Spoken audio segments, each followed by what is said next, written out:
स्वाहा ओम सूर्याय स्वाहा ओम सूर्याय स्वाहा ओम सूर्याय स्वाहा ओम सूर्याय स्वाहा ओम सूर्याय स्वाहा ओम सूर्याय स्वाहा ओम अग्नये स्वाहा ओम अग्नये स्वाहा ओम अग्नये स्वाहा ओम अग्नये स्वाहा ओमुस्माकं ब्रह्मणानग्रज ओम चंद्रमसे स्वाहा ओम चंद्रमसे स्वाहा ओम चंद्रमसे स्वाहा ओम चंद्रमसे स्वाहा ओम चंद्रमसे मायै स्वाहा ओम मायै स्वाहा ओम मायै स्वाहा ओम मायै स्वाहा ओम मायै स्वाहा ओम अद्याः स्वाहा भौमाय स्वाहा भौमाय स्वाहा भौमाय स्वाहा भौमाय स्वाहा ओम द्वितीय स्वाग्ने प्रतिजाग्रहितमशापूर्ते सकोंसृजेत विष्णवे स्वाहा विष्णवे स्वाहा विष्णवे स्वाहा नारायणाय स्वाहा नारायणाय स्वाहा नारायणाय स्वाहा नारायणाय स्वाहा ओम नारायणाय स्वाहा ओम शुक्राय स्वाहा शुक्राय स्वाहा शुक्राय स्वाहा शुक्राय स्वाहा ओम शुक्राय स्वाहा ओम शुक्राय स्वाहा ओम इंद्राय स्वाहा ओम इंद्राय स्वाहा ओम इंद्राय स्वाहा प्रजापतये स्वाहा प्रजापतये स्वाहा ओम प्रजापतये स्वाहा ओम केतुं गृह्णवन्न केतवे ओम कयानश्चित्रा भवदूते सदा वृतः सखा कया शचिष्ठया वृता स्वाहा कालाय स्वाहा सर्पाय स्वाहा सर्पाय चित्रगुप्ताय स्वाहा ब्रह्मणे स्वाहा ब्रह्मणे स्वाहा ब्रह्मणे स्वाहा ओम ब्रह्मणे स्वाहा ओम ब्रह्मणे स्वाहा वायवे स्वाहा वायवे स्वाहा से स्वाहा ओम तिर्भूता दिवः ककुत्पतिः पृथिव्या अयम् आवाकुरेता कुसिजिन्वति ओम भौमाय स्वाहा ओम उद्बुद्ध्य स्वाग्ने प्रति ओम बृहस्पति अति अदजो अरेहाद्युमद् विभाति कृतुमज्जने पूजद्दीद यच्छावसरेत प्रजातत तस्मासु द्रविणन्देहि चित्रम् बृहस्पतये स्वाहा शुक्रमन्दस इन्द्रसेन्द्रियमिदं पयोमृतं मधु स्वाहा ओम केतुं कृण्वन्न केतवे पेशो स्वाहा एक चमची પાણીને ભરી રાખવાની બધાને હવનંચ અહમ કરેશ્યે પાણી મૂકી દેવાનું હવે બાપુને તમે કમર કાકડી આપી દો પેલા કિશોરભાઈને કેડું આપી હિમીમ શરણમહં પ્રપદ્ય લક્ષ્મીર્મેણ શતામ તામ ગુણે સ્વાહા આદિત્યવર્ણે તપજોતિ યાદો વનસ્પતિસ્તવ વૃક્ષોત વિલ્ભાતસ્ય ફલાનિ તપસાનુદંતુ માયાતરાયા ચ બાહ્યા લક્ષ્મી સ્વાહા ઉપેતુ મામ દેવાહ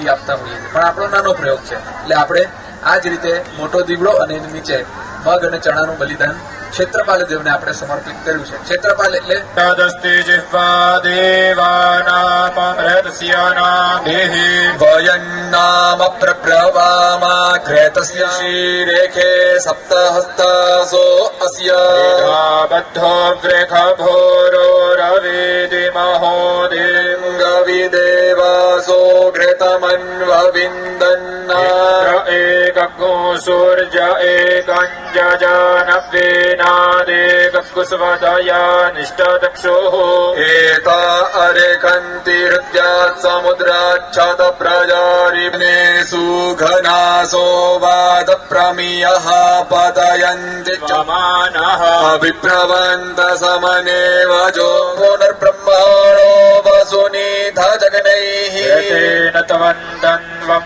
वर्धयस्व सत्याः सन्तु जजमानस्य कामाः पूर्णादर्विपरापतसु पूर्णा पुनरापता विक्रीणावः इकमूर्जकोशतकरतो प्रातराहुदेवाहुदेवाय रतसु पूर्णा पुनरापता वस्नैव विक्रीणावः इकमूर्जकों सतक्रतो स्वाहा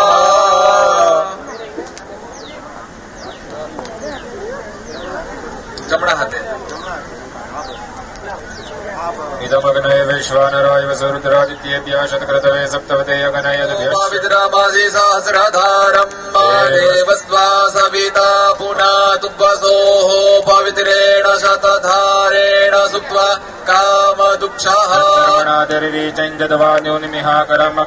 स्विष्टकृतविद्वान् स्विष्टग्मोऽसोदम् करोतु स्वाहा नमो दिव्यै महादिव्यै शिवायै सततं नमः प्रकृत्यै भद्रायै नियतः प्रणतास्मताम् स्वाहा अखंड ब्रह्मांड दीपाव्या अखंड ब्रह्मांड दीपाव्या पडवे प्रगट्या मा अम्बे जयो जयो मा जगदम्बे मैया द्वितीया बेय स्वरूप शिव शक्ति जाणु मा शिव शक्ति जाणु ब्रह्मा गणपति गाये ब्रह्मा गणपति गाये त्रिभुवन मां बैठा मां त्रिभुवन मां बैठा त्रयाथ की तरवेणी त्रयाथ की तरवेणी तमे तरवेणी मां अम्बे जयो जयो मां जगदम्बे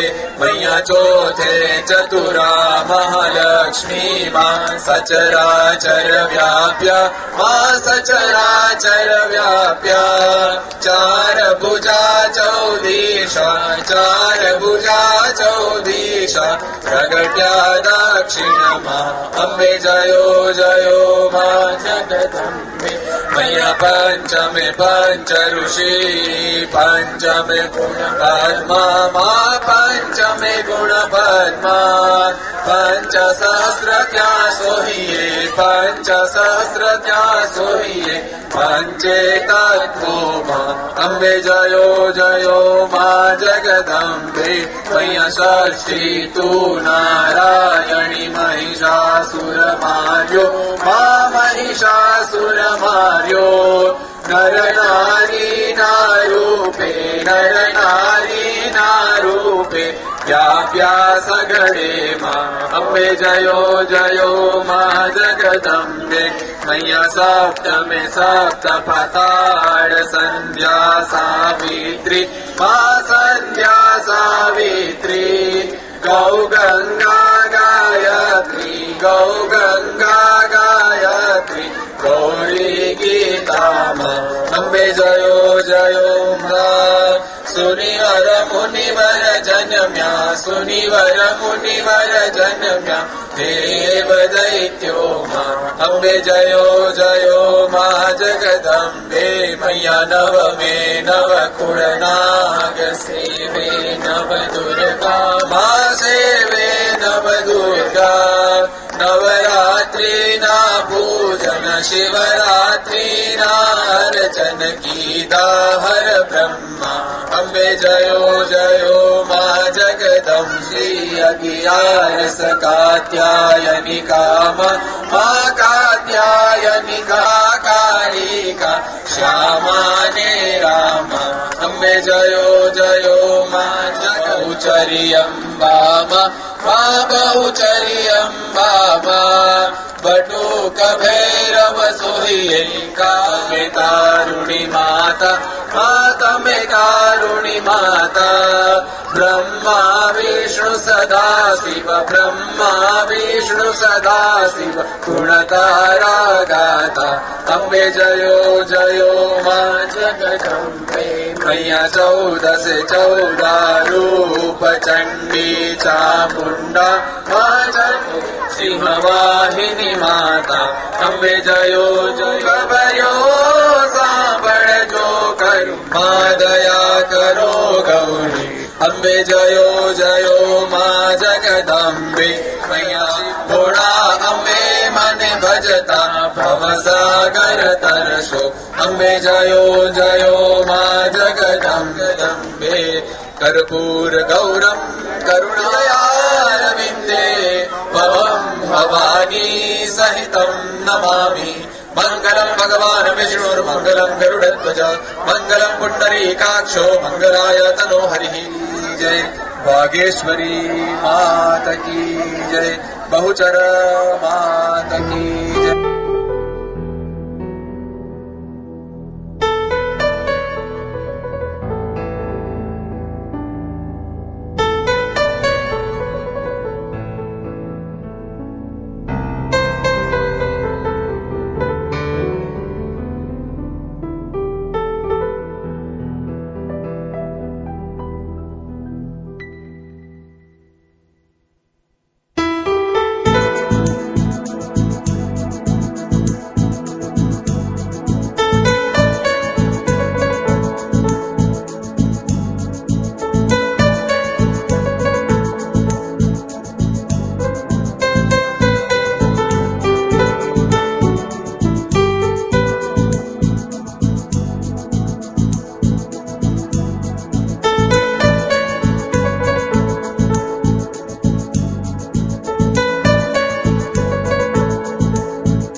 ખરેખર ખૂબ કિંમતી સમય કાઢી અને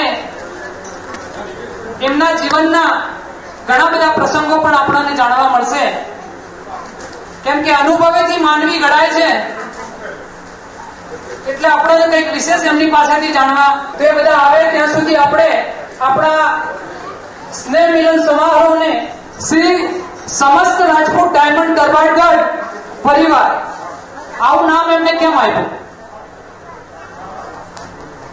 કેમ કે ગઢ દરબારગઢ જોયા ઘણા, પણ ડાયમંડ દરબારગઢ નામ આપ્યું એટલે એમને કંઈક વિશેષ વિચારીને આપ્યું છે.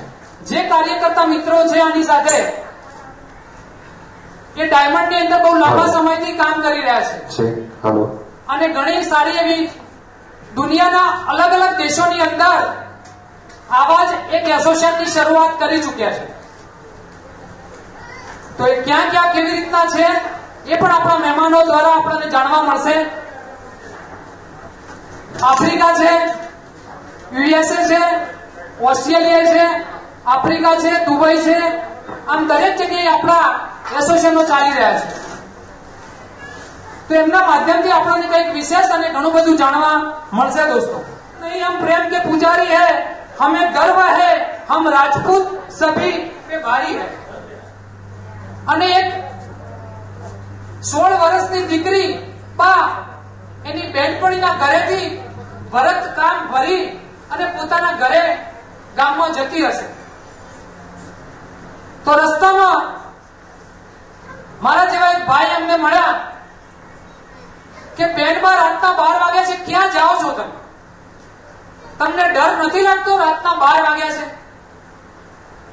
ખરેખર એ કથાકારે બહુ સુંદર વાત કરી છે રાજપૂત વિશેની, કે ના મને કોઈ ડર નથી.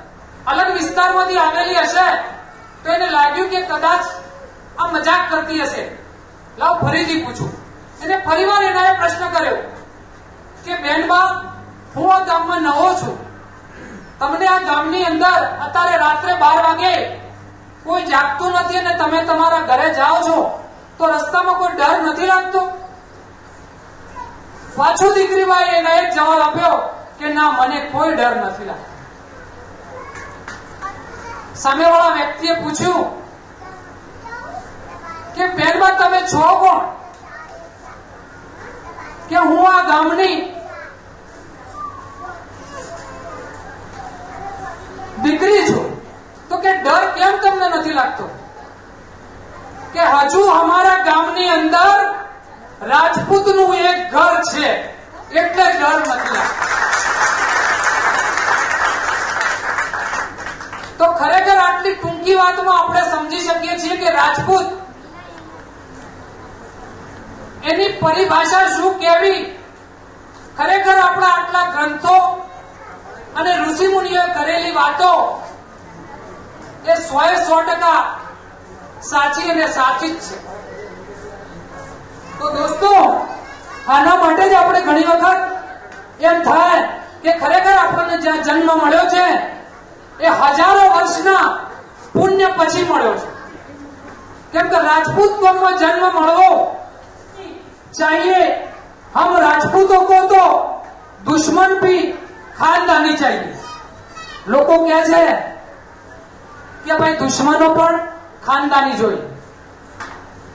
તો એના માટે હમણાં એક વાત મને પાછી યાદ આવી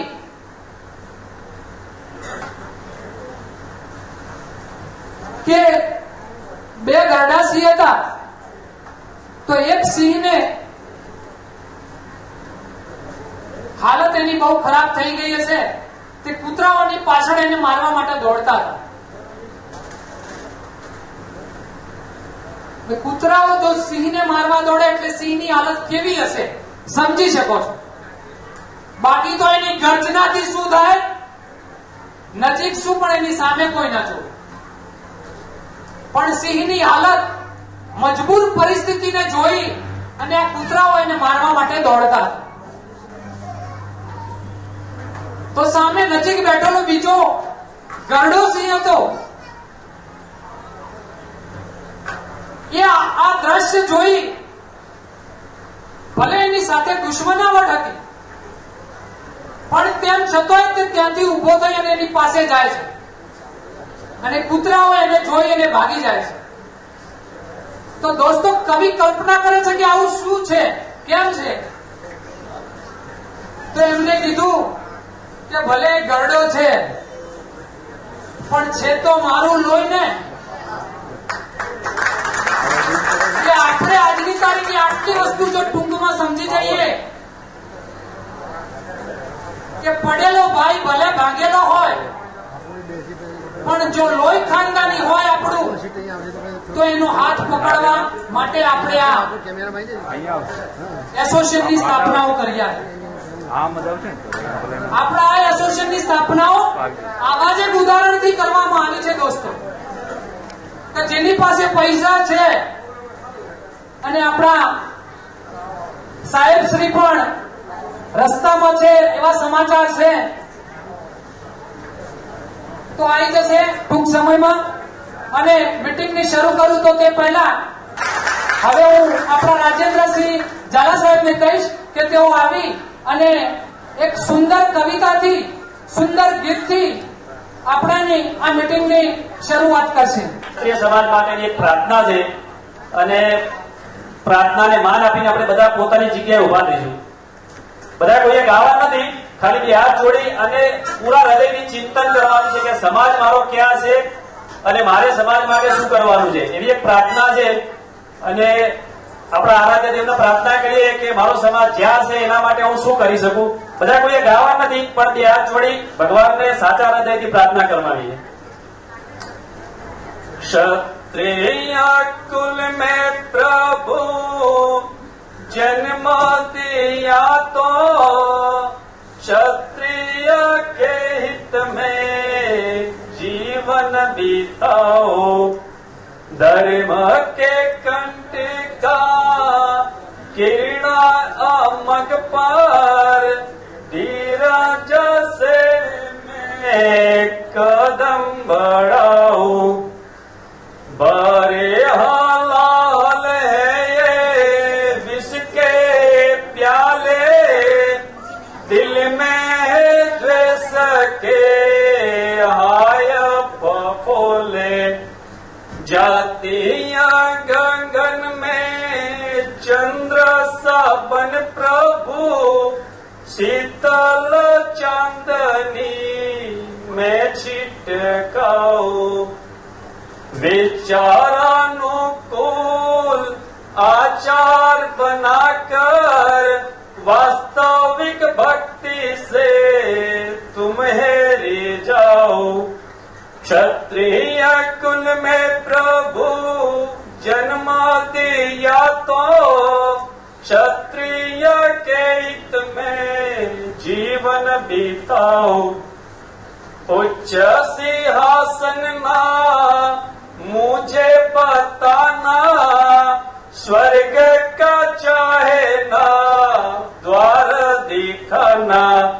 जाति की फुलवारी में पुष्प बनाना, ताकि मैं सौरभ से जग को रिझाऊं.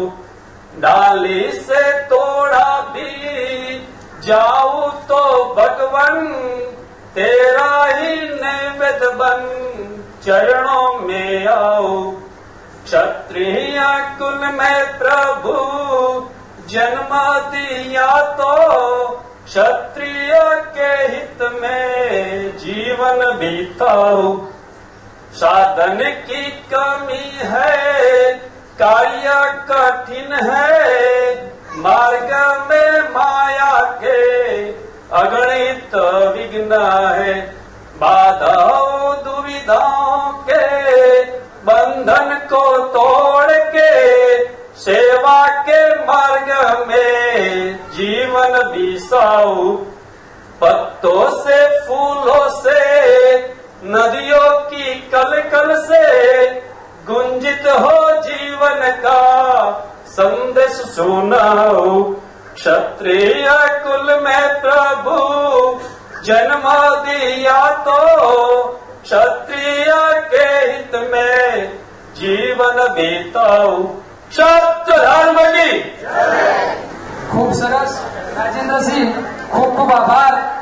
તમારી આ કવિતાની અંદર ઘણો બધો ભાવાર્થ છુપાયેલો હતો અને આપણા આ સમાજ વિશે કદાચ આજની બેન દીકરીઓ જો આ બધું સાંભળે અને સમજે ને તો આવનારો જે સમય છે એક નવો રાજપૂત યુગ થઈને આવશે. આજે આપણે આ જેટલા પ્રયત્નો કરી રહ્યા છીએ, હું અહીંયા સુરતમાં 26 વર્ષથી રહું છું. 26 વર્ષમાં અનેક લોકોના સમાજના સ્નેહ મિલનો થતા મેં જોયા છે. આજે આ સ્નેહ મિલનો અને સત્કાર સમારોહ કરવાથી શું થાય છે? ખરેખર વ્યક્તિના અંદર પોતાના સમાજ પ્રત્યેની જાગૃતિ આવે છે. આપણે શું છીએ અને સમાજમાં આપણે શું કરી શકીએ એ અહીંયાથી આપણને આપણા બાળકોને શીખવા મળે છે. તો દોસ્તો, હવે આપણી વચ્ચે ઉપસ્થિત સિદ્ધિયાનંદ સરસ્વતીજીને નિવેદન કરું કે તેઓ પોતાના જિંદગીનો અનુભવ અને જે કંઈ આપણા લાયક સારું કામ હોય, અનુભવ હોય આપણા માટેના, તો એનું વક્તવ્ય રજૂ કરશે. પણ એમના માટે જે કંઈ બે શબ્દો બોલું, આચાર્ય આર્ષા વિદ્યા તીર્થ નવસારી, જેની અંદર આચાર્ય તરીકે ત્યાં રહે છે, તો એમને આપણે રિક્વેસ્ટ કરીએ, એમને નિવેદન કરીએ, એમને પ્રાર્થના કરીએ કે તેઓ આવી અને આપણા સમાજને ઉપયોગ થઈ શકે એવી ઘણી બધી વાતો કરશે. તો એમના માટે કહું છું, આપણે બધા જ તાળીઓના ગડગડાટથી, જોરદાર તાળીઓના ગડગડાટથી આપણે એમનું સ્વાગત કરીએ. કપિલ મહાદેવના આશ્રમની અંદર આપણે આ જે મીટિંગનું આયોજન કર્યું છે, તો એની અંદર ભગવાનના અંશ, દેવાદિદેવ એવા મહાદેવ અને મહાદેવના અંશ એવા શ્રી શુક્રદેવ ભગવાનની એક વખત જોરથી જય બોલાવીશું. એક વાર શુક્રદેવની જય બોલીશું. હું જય બોલાવું છું. બોલો ભગવાન શુક્રદેવની. સરસ. આપણે દીપ પ્રાગટ્ય માટે આપણા મુખ્ય મહેમાન શ્રી અશોક સિંહજીએ આમંત્રિત કરે. Please most welcome sir. Narayani નમસ્તુતે, નારાયણી નમસ્તુતે. એકતા જોરદાર તાળીઓ ગડગડાટ. જય માતાજી. મારું નામ રવિરાજસિંહ પ્રદ્યુમનસિંહ જડેજા છે. મારા ફાધર કચ્છ કાઠિયાવાડ રાજપૂત સમાજના પ્રેસિડેન્ટ છે અને આજે અમે ઓટોમોબાઈલ ઇન્ડસ્ટ્રીમાં ઘણી બધી બ્રેન્ડ સાથે કામ કરીએ છીએ. જેમ કે મહિન્દ્રા થઈ ગયું, ફોર્ડ થઈ ગયું, નિશાન, ટાટા, સ્કોડા, એ બધા ડીલરશીપનું અમારું 4 વ્હીલરનું કામ છે. 2 વ્હીલરમાં અમારું યામાહાનું, સુઝુકીનું અને ટીવીએસનું કામ છે. એ બધું આખું સાઉથ ગુજરાતમાં સ્પ્રેડેડ છે. સુરત, નવસારી, વાપી, સેલવાસ, એ બધા અમારે શોરૂમો છે. આ રીતે અમે રિયલી પ્રાઉડ ફીલ કરીએ છીએ કે સમાજનો અમને પૂરો સદભાગ મળે છે, કોઓપરેશન મળે છે.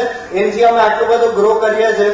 અને મારી એક જ રિક્વેસ્ટ રહેશે કે આ સમાજમાં હું એક જ ગાઈડ આપી શકીશ કે આપણે બધા એકજૂટ, કોઈ પ્રાંત ડિવાઈડ ના કરીએ અને બધા પ્રાંત સાથે ભેગા થઈને આ સમાજને ગ્રોથ આપીએ, એવી મારા well wishes. Thank you. Thank you sir. Singhji from Chennai. તમારી તાળી બંધાઈ તો મહેમાન અડધું જ પીરસે, અડધું નહીં આપે તમને. જય માતાજી. मेरा नाम युवराज सिंह है. मैं बुंदेलखंड की राजपूत हूँ और मेरा बिजनेस तंजोर आर्ट गैलरी के नाम से होता है. उसमें सोने में भगवान का मूर्तियां बनाता हूँ और बाय प्रोफेशन मैं वकील हूँ. और इस सम्मेलन में मिलने का मुझे बहुत खुश हुआ क्योंकि अभी क्षत्रिय लोग का युग शुरू हो गया है. कलकत्ता से आ रहे हैं, अमेरिका से आ रहे हैं, इधर गुजरात से इतना लोग आ रहे हैं, महाराष्ट्र से आ रहे हैं. और चेन्नई से भी आ रहे हैं बोले तो क्षत्रिय लोग युग अभी शुरू हो गया है, क्योंकि क्षत्रिय लोग के ऊपर परशुराम का एक श्राप था, क्योंकि परशुराम का पिताजी को जमदग्नि उनको एक क्षत्रिय ने मार दिया, तो 21 पीढ़ी को क्षत्रिय लोग को ऊंचा नहीं जाने दूंगा, उनको पूर्ण सर्वनाश कर दूंगा बोल के एक शपथ लेकर धर्मयुद्ध शुरू किए थे। और वो 21 पीढ़ी का अभी खत्म हो गया है। अभी हम जुटने लगे हैं, अभी हम मिलकर इस संगठन के ओर से हमारे लिए नहीं है, बिजनेस के लिए, सोशियो इकोनॉमिक और एजुकेशन बोलते हैं, पढ़ाई के लिए, नेक्स्ट जनरेशन के लिए, हमारे परंपरा, हमारा इतिहास, हमारा पूरा हिस्ट्री, ये क्या है, नेक्स्ट जनरेशन को ले जाना है और उनको भी गर्व से बढ़ाना है, पढ़ाना है और बिजनेस में भी अच्छी तरह से लाना है।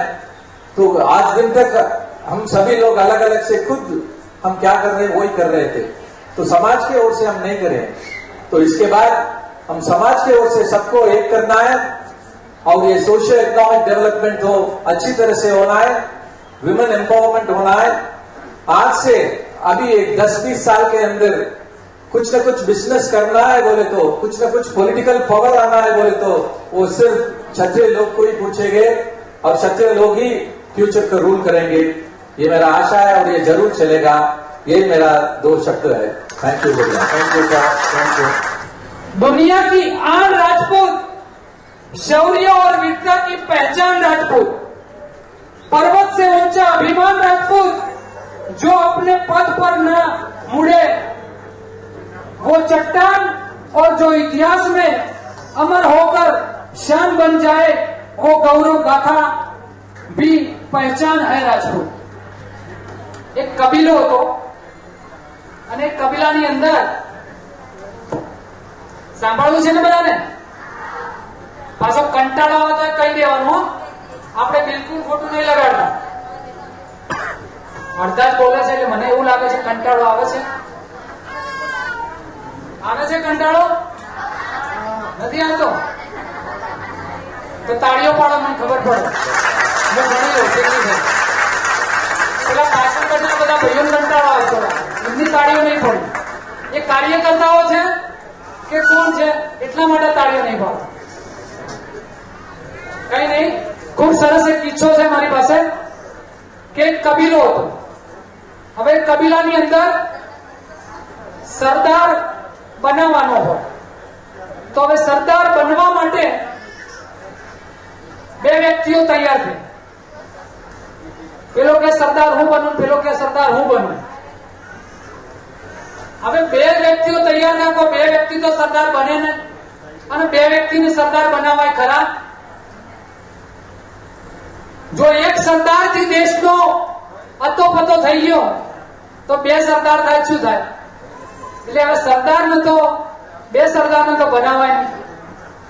તો એ કબીલાએ નક્કી કર્યું કે આપણે રાજા પાસે જઈએ અને રાજા જે કે એ વ્યક્તિને આપણે સરદાર બનાવીએ। રાજા પાસે ગયા ને કીધું કે ભાઈ અમારે આવો એક પ્રોબ્લેમ છે, તો અમારે સરદાર કોને ગણવું, સરદાર કોને બનાવવા? તો રાજાએ કીધું કે તમારી વાત સાચી છે, હવે બંને જણાને તો સરદાર બનાવાય નહીં, અને કદાચ નિર્ણય લીધા પહેલા જ કોઈને એકને બનાવી દે તો બીજો નારાજ થઈ જશે। તો રાજાએ એવું વિચાર્યું કે જો આમની વચ્ચે ફૂટ નાખવામાં આવે તો ખબર પડે કોણ સરદાર બનવાને લાયક છે। તો રાજાએ એ બંને વ્યક્તિને પોતાના રાજ્યમાં બોલાયા, સભા બોલાવી અને સભા વચ્ચે વારાફરતી એક વ્યક્તિને બોલાવ્યો અને કાનમાં એટલું જ કીધું કે તારે લોકોને એટલું કહેવાનું કે મેં તને કશું કીધું નથી। સાંભળજો વાત, રાજાએ શું કીધું કે તારે બધાને એવું કહેવાનું કે મેં તને કશું કીધું નથી। હવે બંને વ્યક્તિઓના આ એક જ સવાલથી કાનમાં વાત કરી, જેવી રીતના બીજો સાંભળે નહીં પણ જોઈ શકે। જેવી રીતે હું અહીંયા કિશોરસિંહનો વાત કરું તમે જોઈ શકો પણ તમને સંભળાઈ નહીં શકે. તો આવી રાજાએ બંનેના કાનમાં વાત કરી કે ભાઈ હું તને જે કહું છું એ તારે કોઈને કહેવું નહીં. કોઈ પૂછે તો એમ કેવું કે ભાઈ શું કીધું, તો કશું જ કીધું નથી. હવે આવી વાત થઈ એટલે કબીલામાં રાત્રે ચર્ચા થવા લાગી કે ભાઈ રાજાએ આ વ્યક્તિને કઈ પૈસાની મદદ આપી હશે યા તો પૈસાની મદદ લીધી હશે કે ભાઈ તારે મને આટલા પૈસા આપી દે અને હું તને સરદાર બનાવી દઉં. આવી એક ફૂટ પેટી ક્યાં કબીલાના સરદારની જે કબીલો હતો એ કબીલાની અંદર આવી ફૂટ પેટી કે આપણે કોને બનાવીશું. રાજા તો હવે એનું વચ્ચે ભ્રષ્ટાચાર કરી લીધો હશે પણ હકીકતમાં એવું કઈ હતું નહીં. તો પેલા જે વ્યક્તિ હતા એમને એક સરદારે નક્કી કર્યું કે આપણે બધાના ઘરે જઈ અને હાથ પકડી અને આમ આપી દેવું છે. તો બધાને જેટલાના ઘરે જા જેને હાથ મેળવે એને 1 રૂપિયો આપી દે. જેટલાના ઘરે જા જેને હાથ મેળવે એને 1 રૂપિયો આપી દે. આજનો રૂપિયો હોય તો નાખી દે. હા ભાઈ, આ તો તે જન્મનો રૂપિયો એટલે કેવડો હોય સમજી શકો છો. ગાડાના પૈડા કરતા મોટો. પાછા કહેતા નહીં રાજા કેમ ઉપાડીને કબીલામાં લઈ ગયો છે. પણ 1 રૂપિયો જેને મળે એને 1 રૂપિયો આપી દે. 1 રૂપિયો આપી દે. હવે રાજાએ ફરીથી સભા બોલાવી કે ભાઈ હવે કોને બનાવીશું, નિર્ણય આપો. તો રાજાએ કબીલાને પૂછ્યું કે ચલો આ તમારા બંને સરદારો તમને મળવા આવ્યા તો એમને શું કર્યું. તો કે એક સરદારે બીજા સરદારની વિરોધમાં વાત કરી. એક સરદારે બીજા સરદારના વિરોધમાં વાત કરી અને જ્યારે બીજા સરદાર વિશે પૂછવામાં આવ્યું તો એને એવું કીધું કે ભાઈ અમને બધાને 1 રૂપિયો આને વાત કરીને આપ્યો. આપી શકે એવા વ્યક્તિ આજની તારીખે રાજા બનવાને લાયક હોય છે. તો હવે આપણે આગળ કાર્યક્રમને વધાવતો ખરેખર જેમના આશીર્વાદ હંમેશા આપણા ઉપર સાધુ સંતો મહાપુરુષો ઋષિઓના આશીર્વાદ રહેલા છે. તો આપણી વચ્ચે જે સાધ્વીજી અહીંયા છે તો એ સ્વામીની શ્રી સિદ્ધિદાનંદ સરસ્વતીજીને નમ્ર વિનંતી કરીશ કે તેઓ પોતાનું વક્તવ્ય પોતાની વાણીનો લાભ આપી અને અમને બધાને કૃતજ્ઞ કરે. તો સ્વામી શ્રી સિદ્ધિદાનંદ સરસ્વતીજીને જ્યાં સુધી આવે ને ત્યાં સુધી તાળીઓ ચાલુ રાખો. ॐ भद्रं कर्णेभिः शृणुयाम देवाः भद्रं पश्येमाक्षभिर्यजत्राः श्रीरङ्गैः सुष्ठुवागुंसस्तनूभिः विषेम देवहितं यदायुः स्वस्ति न इन्द्रो वृद्धश्रवाः स्वस्ति न पूषा विश्ववेदाः स्वस्ति नस्तार्क्ष्यो अरिष्टनेमिः स्वस्ति नो बृहस्पतिर्दधातु ॐ शान्ति शान्ति शान्तिः ॐ सहना भवतु सहनौ भुनक्तु सह वीर्यं करवावहै तेजस्विनावधीतमस्तु मा विद्विषावहै ॐ शान्ति शान्ति शान्तिः ॐ गणानां त्वा गणपतिगुं हवामहे कविं कवीनामुपमश्रवस्तमम् ज्येष्ठराजं ब्रह्मणस्पदान् शृण्वन्नोतिभिः ॐ महागणपतये नमः. रजपूत युवा मंडल डायमंड दरबार गढ़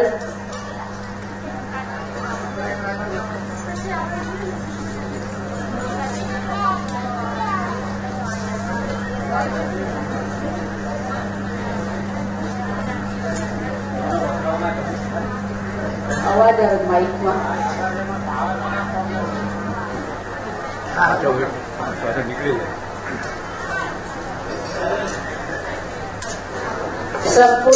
સર્વ રજપૂતો વિશે તો ઘણું બધું સાંભળ્યું.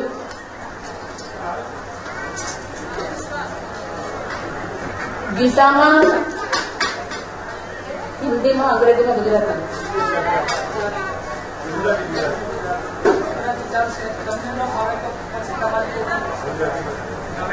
બરાબર બરાબર. ગુજરાતીમાં हिंदी.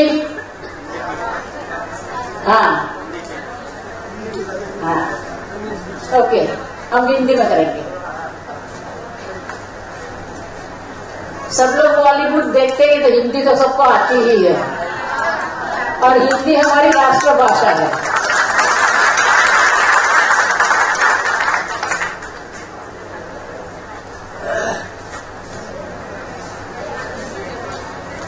हमारे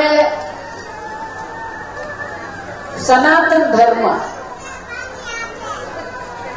हमारा सनातन धर्म वैदिक धर्म है.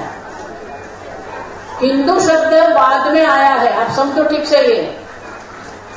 ये अंग्रेज लोग सिंध शब्द नहीं बोल सकते थे और इसलिए बना दिया हिंद, और हिंद से बन गया हिंदू. हम सब वैदिक है, हम सनातन धर्म है. हमारा सनातन का अर्थ होता है जब से ये सृष्टि हुई है तब से हमारा धर्म है.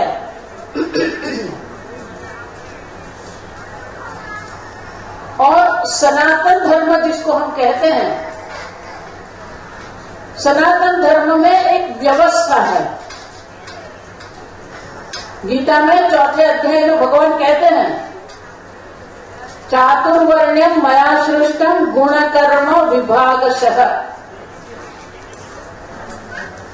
अब देखो, 4 वर्ण है, ब्राह्मण है, क्षत्रिय है, वैश्य है और शूद्र है.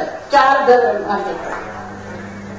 और भगवान कहते हैं, अर्थिंग का प्रॉब्लम है कहीं पर, कहीं अर्थिंग कर दो.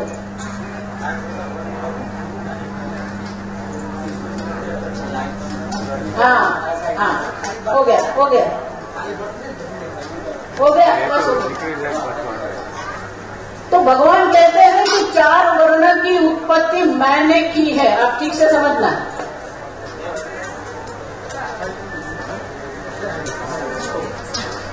तो वर्ण विभाग जिसको हम कहते हैं, ब्राह्मण, क्षत्रिय, वैश्य, शूद्र, जो वर्ण विभाग जो हम कहते हैं, ये वर्ण विभाग जो है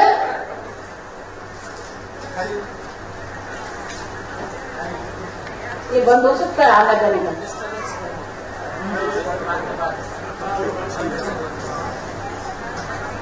देखो, ये मनोरंजन का कार्यक्रम नहीं है.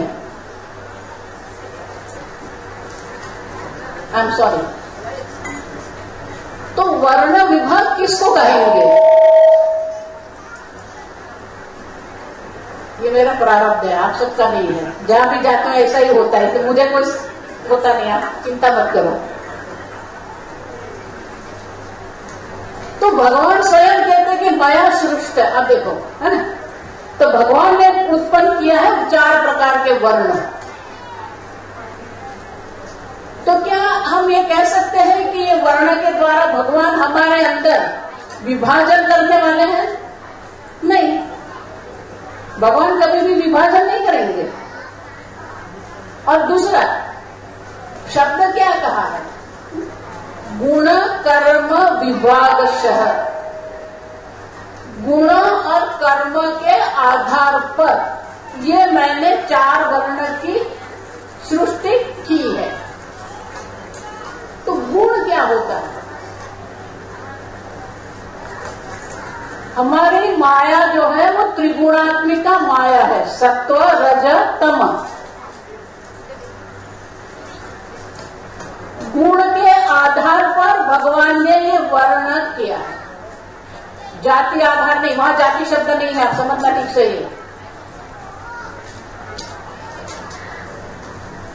तो गुण किसको कहेंगे? माया के, भगवान की माया के 3 गुण है. त्रिगुणात्मिका माया है, सत्व, रज और तम. सत्व किसको कहेंगे? जहाँ शांति है, जहाँ शुद्धि है, निर्मलता है, ज्ञान है, सुख है. आप पकड़ो मत उसको, छोड़ दो, बस छोड़ दो. आप बाज कम करो, बाज कम करो. हाँ, अभी ठीक होगा. देखो, ठीक है, कम करो बाज. हाँ अभी ठीक हो गया। मेरा बाज है ना, बेसिक है, इसलिए आप बढ़ाएंगे तो इको करेगा। तो जहां शांति है, सुख है, प्रसन्नता है, निर्मलता है, उसे सत्व कहते हैं। जहां प्रवृत्ति है, महत्वाकांक्षा है, कर्म है, इच्छा है, उसे रजोगुण कहते हैं। जहां निद्रा है, आलस्य है, प्रमाद है, निद्रा मानी हमारी बुद्धि ठप हो जाती है ना, तो निद्रा कहते हैं, बुद्धि बंद हो गई। आलस्य मानी बुद्धि जाग रही है, क्या करना है वो भी जानते हैं, लेकिन खड़ा नहीं होता है, उसको कहते हैं आलस्य। प्रमाद किसको कहेंगे? बुद्धि जागृत है, क्या करना वो भी जानता है, करने का आरंभ भी करता है, लेकिन कर्म करने में भूल करता है, प्रमाद इसको कहते हैं। आप समझे? कोई भी काम करेगा, चैट भी बनाएगा ना, तो कहां से कहां कर देगा गड़बड़, तो प्रमाद कहते हैं। तो ये 3 गुण है, आप समझो। तो भगवान ने कहा गुणशः कर्मशः। तो आदि शंकराचार्य जी ने बहुत सुंदर समझाया है वहां कि गुण के आधार पर कैसे होता है। तो गुण के आधार पर जब हम करते हैं तो उसको उनका सम्मिश्रण करेंगे, परम्यूटेशन कॉम्बिनेशन करते हैं ना। 3 गुण है, 3 गुण का आप परम्यूटेशन कॉम्बिनेशन करेंगे ना तो 6 होंगे। आप देखो, सत्व प्रथम है, रज दूसरा है, और तमो है तीसरा है। एक हो गया सम्मिश्रण है। अब देखो, सत्व एस है, रजस आर है, और तमस टी है। हाँ? तो एस आर टी एक हो गया, ऐसा हमारी सूरत नहीं, एक हो गया कॉम्बिनेशन, मानी सत्व प्रथम है और दूसरे स्थान पर रजस है, एस आर टी। दूसरा कॉम्बिनेशन सम्मिश्रण क्या होगा? सत्व तमस रजस, एस टी आर हो गया। तीसरा क्या होगा? R S T. चौथा क्या हो गया? R T S. समझ में आया? पांचवा क्या होगा? T S R T R S, है ना। अब देखो, 6 है, परम्यूटेशन कॉम्बिनेशन 6 है गुण के, लेकिन भगवान तो कहते 4 वर्ण। सम्मिश्रण तो 6 है, लेकिन भगवान कहते हैं कि मैंने 4 बनाया है। तो बोले 4 क्यों बनाया? भगवान 6 बनाना चाहिए ना। परम्यूटेशन कॉम्बिनेशन सम्मिश्रण तो 6 है। अब देखो, सत्व माने कि जहां शांति है, सुख है, ज्ञान है। तो जब प्रथम स्थान पर सत्व होता है, जहां ज्ञान है, शांति है, प्रसन्नता है, उनके दूसरे स्थान पर तमस आ सकता है? नहीं आ सकता, नहीं आएगा ना। तो एस आर टी संभव है, लेकिन एस टी आर है वो संभव नहीं है। निकल गया एक। अब आर एस टी संभव है, रजस सत्व और तम संभव है, रजस तम सत्व संभव है। लेकिन जब तमः प्रथम है, प्रधान है, प्रथम मानी प्रधान, तो तमः की प्राधान्य होता है, तब तामसिक के साथ दूसरे स्थान पर सत्व संभव है? नहीं हो सकता। तो टी एस आर भी निकल गया, एस टी आर निकल गया, टी एस आर भी निकल गया, रहा क्या? T R S. तो 4 हो गए ना। तर्क की दृष्टि से 6 है, लेकिन अनुभव की दृष्टि से देखते हैं तो 4 ही संभव है। सत्व रज तम, रज सत्व तम, रज तम सत्व और तम रज सत्व। समझ गए? तो भगवान कहते हैं कि ये 4 गुण के आधार पर मैंने मनुष्य का विभाजन किया है। अब देखो, सत्व की प्रधानता जहां पर है, वहां दूसरे स्थान पर रजोगुण है। उनको ठीक से समझना है। सत्व प्रधान है उसे ब्राह्मण कहते हैं। ब्राह्मण सात्विक नहीं है, जो सत्व प्रधान है उसे ब्राह्मण कहते हैं। आज मैं कमिश्नर साहब से बात कर रही थी, वही है। हम सब उल्टा करते हैं। हम सब विद्यालय में सीख के आए क्या? Sun is rising on the eastern sky, सूर्य पूर्व दिशा में उदित होता है, सुना है ना? अब मेरा वाक्य सुनना। सूर्य पूर्व दिशा में उदित होता है, या जिस दिशा में सूर्य उदित होता है उसे पूर्व कहते हैं। तो समझ में आया? नहीं आया तो चाय पी लेना। देखो, सब महात्मा ऐसा कहते हैं चाय नहीं पीना। मैं कहती तो मेरे प्रवचन में आना है तो चाय पी के आना।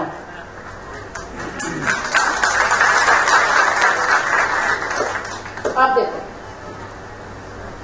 सूर्य पूर्व दिशा में उदित नहीं होता है, जिस दिशा में सूर्य उदित होता है उसे पूर्व कहते हैं। समझे? उसी प्रकार से ब्राह्मण सात्विक नहीं है, ब्राह्मण सत्व प्रधान नहीं है, जो सत्व प्रधान है उसे ब्राह्मण कहते हैं।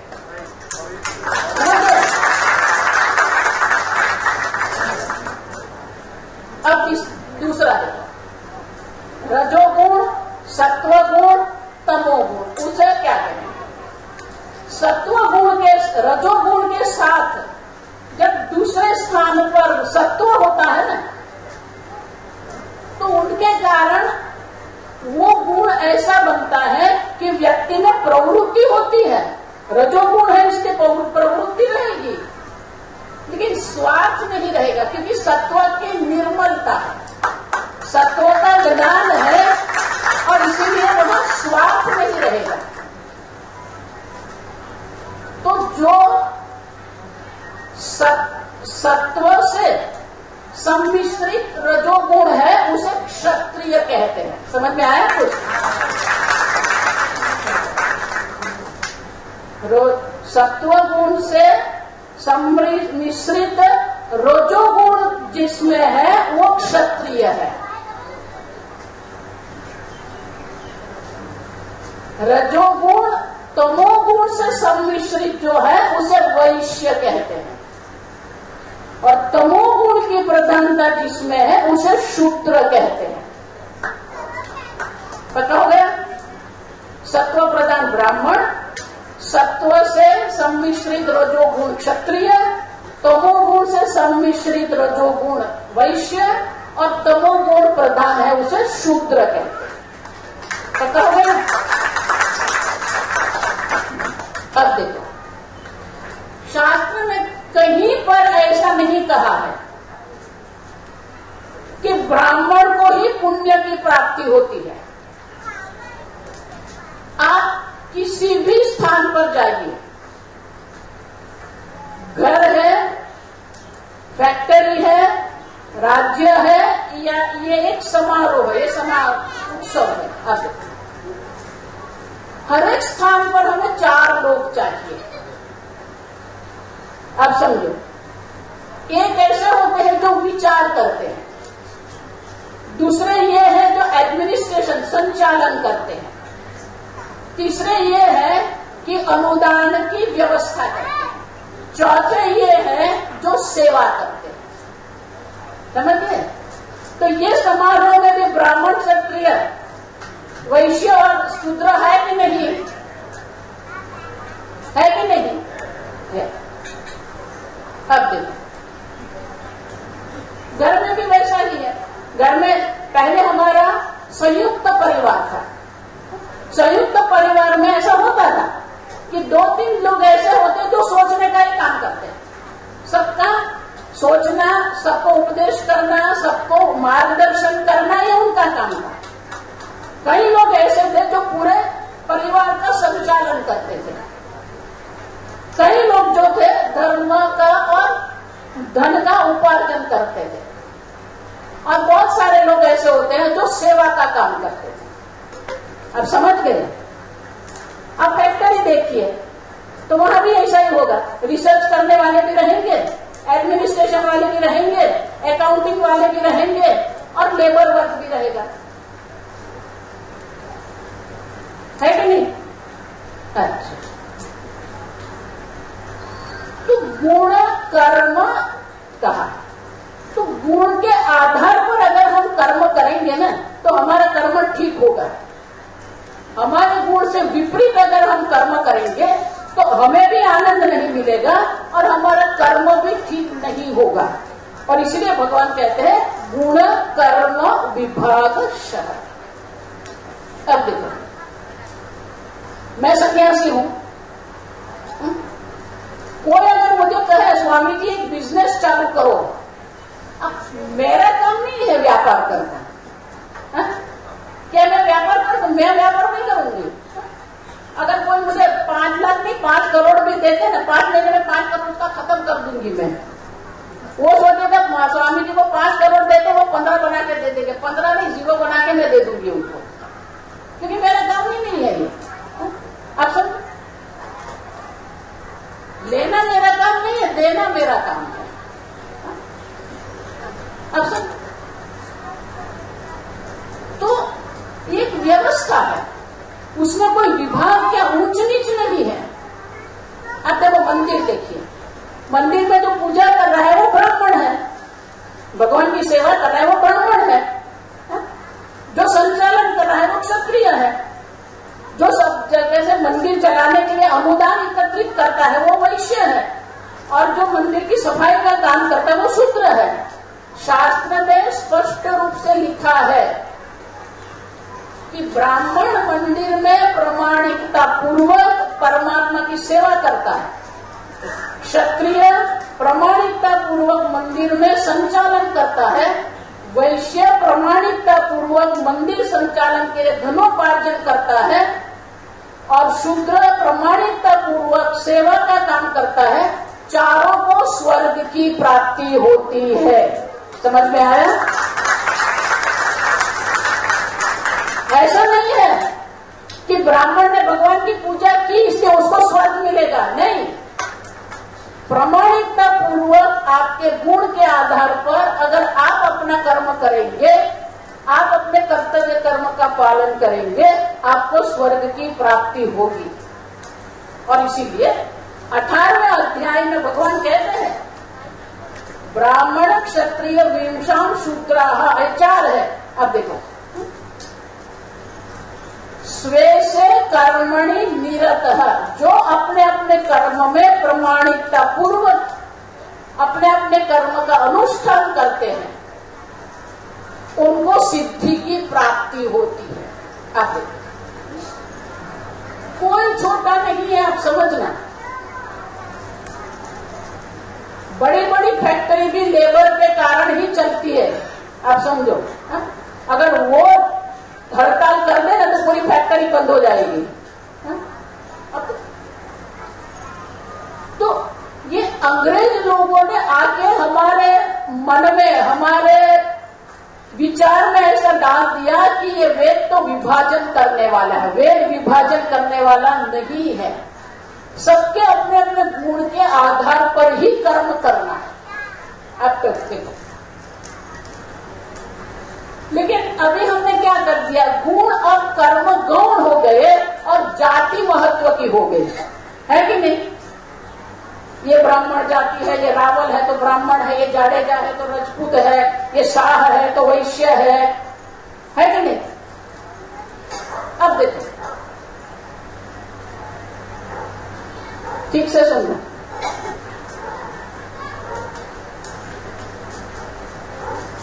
मीराबाई को आप जानते हो ना? नरसिंह मेहता को जानते हो? मीराबाई जन्म से, जाति मानी जन्म, जाति का अर्थ होता है जन्म, तो मीराबाई जन्म से क्षत्रिय थी, है ना? लेकिन गुण से वो कौन थी? कर्म से कौन थी? ब्राह्मण थी कि नहीं थी? नरसिंह मेहता, मेहता मानी वैश्य, जाति से वैश्य थे, कर्म से कौन थे वो? ब्राह्मण थे। समझ रहे हैं? और इसीलिए हमारे गुण के आधार पर हमें चलना पड़ेगा। हा? आपका गुण क्या है? देखो मैं एक दृष्टांत देती हूं, बहुत सत्य घटना है ये। एक डॉक्टर परिवार में मानी सब डॉक्टर थे। वो जो डॉक्टर दंपति थी उनके घर पुत्र का जन्म हुआ, फिर पुत्री का जन्म हुआ। अब दोनों डॉक्टर थे तो दोनों पुत्र पुत्री को भी डॉक्टर बना दिया। अब समझो ये। अब देखो एक मजाक की बात है, डॉक्टर को कौन सा देंगे वर्ण? डॉक्टर ब्राह्मण है, क्षत्रिय है, वैश्य है, शूद्र है?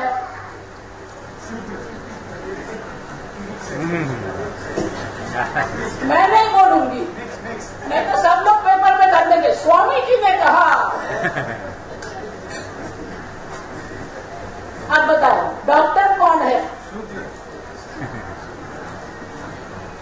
समझ में कुछ आता है? अब देखो वो दोनों पुत्र पुत्री को डॉक्टर बना दिया। अब वो जो पुत्र था ना, उनको ये डॉक्टरी में उतना रुचि नहीं थी, लेकिन जन्म से वो देखते आया, सुनते आया, तो बड़ा डॉक्टर सर्जन बन गया। उनकी पत्नी भी गायनेकोलॉजिस्ट, वो भी डॉक्टर में अपने हॉस्पिटल में काम में लगी। अब वो जो लड़का था ना, उनको मजा नहीं आती थी, internally he was not happy. अब एक बार क्या हुआ, तो सर्जन था, एक बार क्या हुआ कि नए नए प्रकार के जो सर्जन के साधन है ना, बनते रहते हैं। ये लोग जो रिसर्च कर रहे हैं, संशोधन करके नए नए साधन बनाते हैं। अब मार्केट में नए नए प्रकार के सर्जन के साधन आने लगे, और ये उनका मन जो था ना, ये डॉक्टरी में लगता नहीं था, करता था वो। अब वो पढ़ता था तो उसने देखा कि अमेरिका में, इंग्लैंड में नए नए प्रकार के ये साधन आ रहे हैं। तो उसने क्या किया, वो लोगों को कांटेक्ट किया, बोला कि मैं डॉक्टर हूँ, ऐसा है और ये आप कर रहे हो। हा? तो बोले कि हाँ, लेकिन हमारे भारत में कोई ऐसा डीलर नहीं है। तो उसने बोला मैं डीलर बनता हूँ आपका। आप समझो, आप मानेंगे नहीं, एक वर्ष में जितना वो डॉक्टर से कमाई करता था ना, उससे 2 गुना कमाई एक वर्ष में ये डीलरशिप ने कर दिया। तो आप मुझे बताओ, डॉक्टर तो बना दिया, लेकिन उनका मन जो था वो वैश्य था। समझ रहे हो? तो वैश्य में उसको आनंद आता था, तो उसने अपनी सर्जरी करने का प्रैक्टिस छोड़ दिया, फिर डीलरशिप ले ली। आज वो इतना खुश है, क्यों? गुण कर्म विभाग से, अपने गुण के आधार पर अगर आप कर्म करेंगे तो आपको आनंद मिलेगा।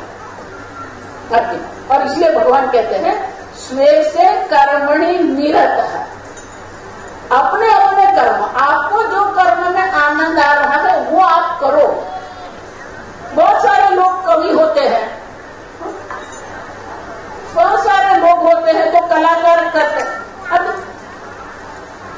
तो कहीं पर भी ये जातिवाद नहीं है, आप समझो।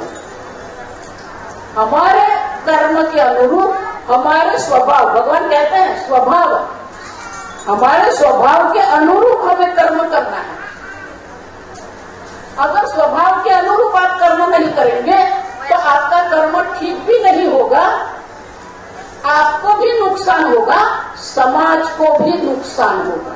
और इसीलिए भगवान स्पष्ट रूप से कहते हैं कि आप अपने स्वभाव के अनुरूप कर्म करो।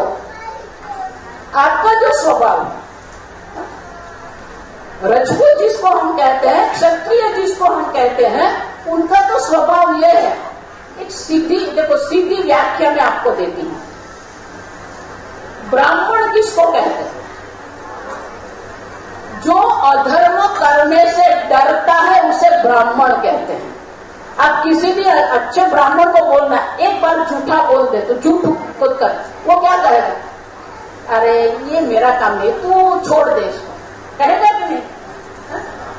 क्योंकि ब्राह्मण वो अधर्म करने से डरता है, उसको भय लगता है, वो ब्राह्मण है। क्षत्रिय उसको कहते हैं जो अधर्म सहन नहीं कर सकता है। कहीं पर भी अधर्म होता है ना, वो तलवार लेके खड़ा हो जाएगा। देखो अर्जुन को भी यही हुआ। अर्जुन ने बोला भगवान मुझे युद्ध नहीं करना है, नहीं उत्साहित गोविंद, भगवान मैं नहीं करूंगा। अब भगवान कहते तू क्षत्रिय है, तू धनुर्विद्या सीखने वाला है, अब तू कहेगा कि मैं क्षत्रिय नहीं रहूंगा, हो सकता है क्या? नहीं हो सकता, क्योंकि कहीं पर भी अर्जुन अधर्म दिखेगा तो उसका खून क्या होगा? वो तुरंत तलवार उठा लेगा। ये क्षत्रिय है, आप समझो। जो अधर्म सहन नहीं कर सकता है ना, वो क्षत्रिय है। छोटा मोटा अधर्म कर लेता है ना, वो वैश्य है। शास्त्र में ऐसा लिखा है। मैं क्यों कहती हूँ आपको बताऊंगा। आप गाड़ी की दुकान में जाइए, आप साड़ी की दुकान में जाइए, आप ये सब्जी वाली के पास जाइए, ठेले वाले के पास, आप बोलेंगे कितने का दिया भाई? सर 5,000 की साड़ी। अरे 5,000 बहुत है। अरे सर मुझे ही 4,000 में पड़ी, मैं आपको 5 में दे रहा हूं। उसको पड़ती है 3,000 में, आप समझो। तो क्या बोलेगा? क्यों? क्योंकि अगर वो 3,000 में देगा तो उनका घर चलेगा कैसे? और इसमें भगवान कहते हैं कि थोड़ा कर लो, चलेगा। शूद्रवादी जो विचार नहीं करता है, आप उसको बोल दो वो करेगा। वो अधिक वो सोचने की बात नहीं होती, आप समझो। हमारे घर में भी जो काम करने वाले लोग, उसको बोल देना है। मैं दृष्टांत देती हूँ आपको। एक बार घर में ये काम करने वाला था, वो काम कर रहा था। अब कोई ऐसा प्रसंग बन गया कि दोनों दंपति को घर से बाहर जाने का हुआ। तो वो घर की जो गृहिणी थी, उसने दूध रख दिया था चूल्हे पर। अब उसको बोल दिया तू दूध देखना, और वो चले गए। अब आके देखते तो पूरा दूध जल गया था। तो पूछा कि यार मैंने तुझे कहा था। हाँ मैं तो देखता ही रहता था, मैंने पूरा देखा। समझ में आया कि उसको शूद्र कहते हैं।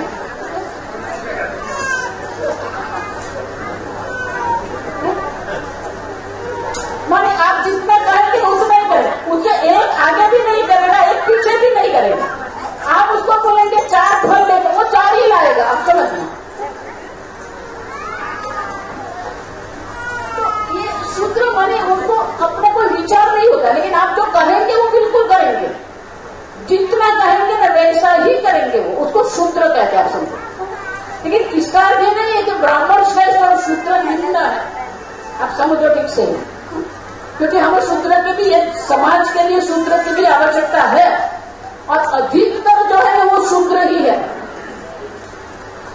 आज हमारे देश में जो बेरोजगारी की बात करते हैं, जो धनोपार्जन की दृष्टि से अव्यवस्था जिसको कहते हैं, वो क्यों है आपको पता है?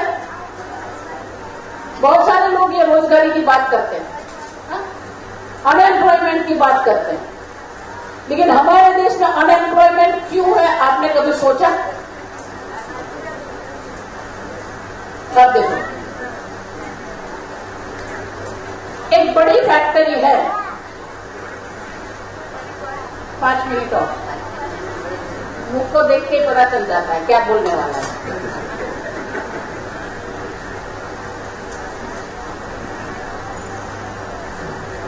तो फैक्ट्री में रिसर्च करने वाले कितने होंगे? 1, 2। एडमिनिस्ट्रेशन वाले कितने होंगे? 5, 10। अकाउंटिंग करने वाले कितने होंगे? 10, 15। शूद्र कितने होंगे? समझ में आ रहा है?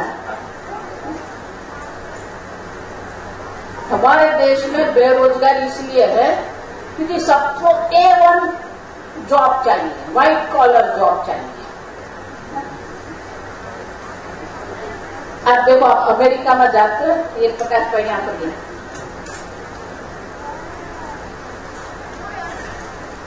अंग्रेजी बोलने से कोई पढ़ा लिखा है ऐसा मत मानना। हम लोग गुजराती बोल लेते, हिंदी बोल लेते, क्योंकि हमारी भाषा, उसी प्रकार से उसकी भाषा अंग्रेजी है तो वो अंग्रेजी बोल लेगा, उसमें कोई पढ़ाई लिखाई की बात नहीं है, आप समझो।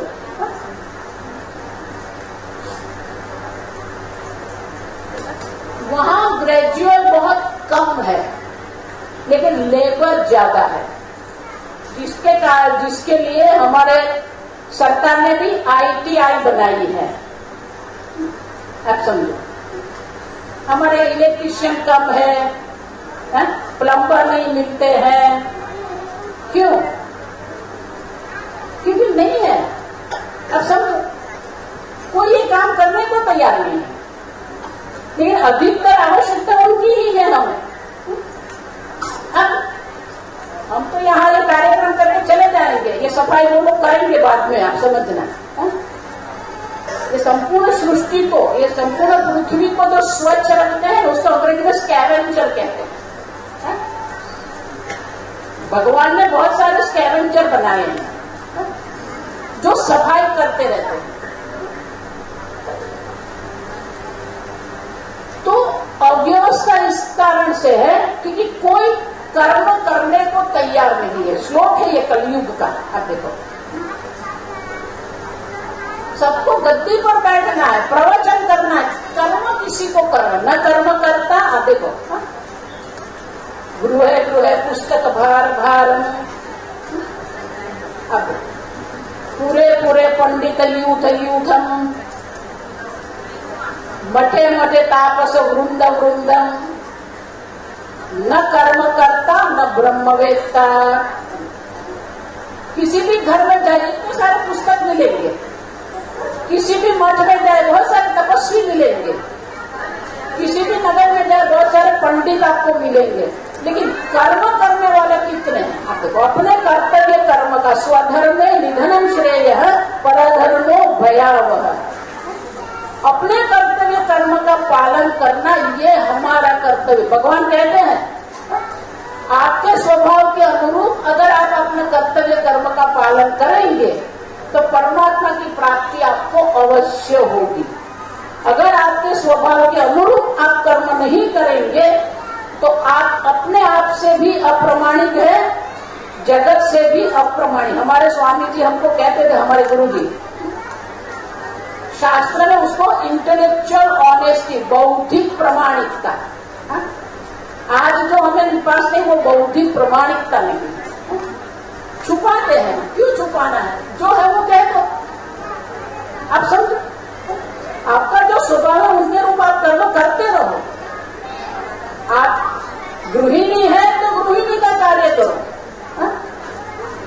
आप बिजनेसमैन है तो आप बिजनेस का कार्य करो, आप नौकरी कर रहे हैं तो नौकरी में, जहां पर भी है आप आपके प्रारब्ध के अनुरूप आपको जो कर्म मिला है वो कर्म का अनुष्ठान अगर आप ठीक से करेंगे तो परमात्मा की प्राप्ति आपको अवश्य होती है। और इसीलिए भगवान ने जो ये बनाया है उनमें कोई विभाजन नहीं है, जातिवाद नहीं है। हमारे गुण, हमारे कर्म के अनुरूप हमें कर्म करना है। और ये हमारा डायमंड दरबार गढ़ है ना, तो डायमंड मानी शुक्र है। आप देखो, शुक्र ग्रह किसको कहते हैं? जहां वैभव है, समृद्धि है, शांति है। तो शुक्र ग्रह भी है, विशेषता है उनकी। भृगु ऋषि का पुत्र है, आप समझो। और कुछ ऐसा गड़बड़ कर रहा है तो शंकर भगवान अपने पेट में ले लिया था और वर्षों तक वो भगवान के उदर में रहे, शंकर भगवान के उदर में रहे। फिर शंकर भगवान को प्रार्थना की कि भगवान बहुत हो गया, आपके उदर में रह रहे थे, मैं भी थक गया, तो बाहर निकालो।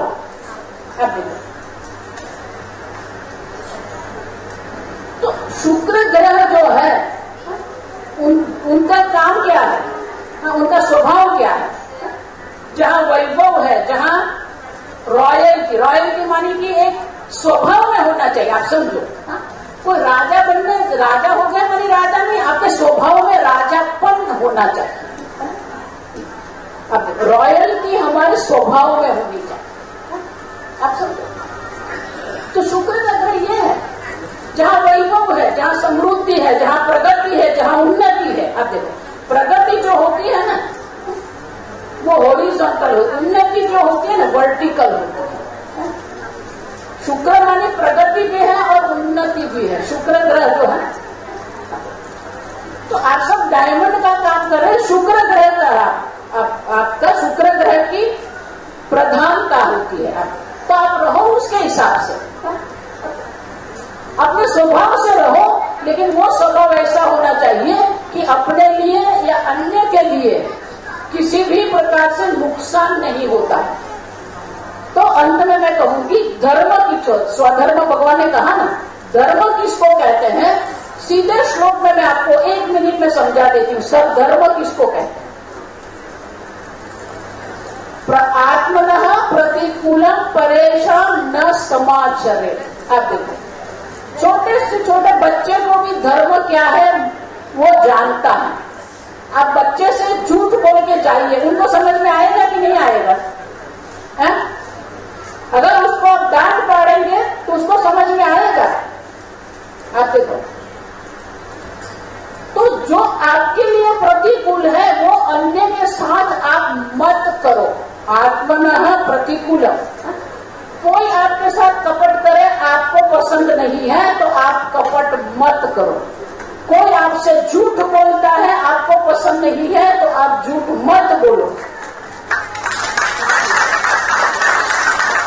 कोई आपकी हिंसा करे, आपको पसंद नहीं है तो हिंसा करना अधर्म है। समझ गए? मानी धर्म पुस्तक में नहीं है, धर्म आपकी बुद्धि में है। जो आपके लिए प्रतिकूल है वो अधर्म है, जो आपके लिए अनुकूल है वो धर्म है। और इसीलिए मैंने कहा अपने स्वभाव के अनुरूप अगर आप करेंगे तो वो धर्म बन जाएगा, वो प्रामाणिकता रहेगी। लेकिन आपका स्वभाव एक है और आपका कर्म दूसरा है तो वो अप्रामाणिकता हो जाएगी। और इसलिए भगवान कहते हैं स्वधर्म निधनम श्रेयः परधर्मो भयावह।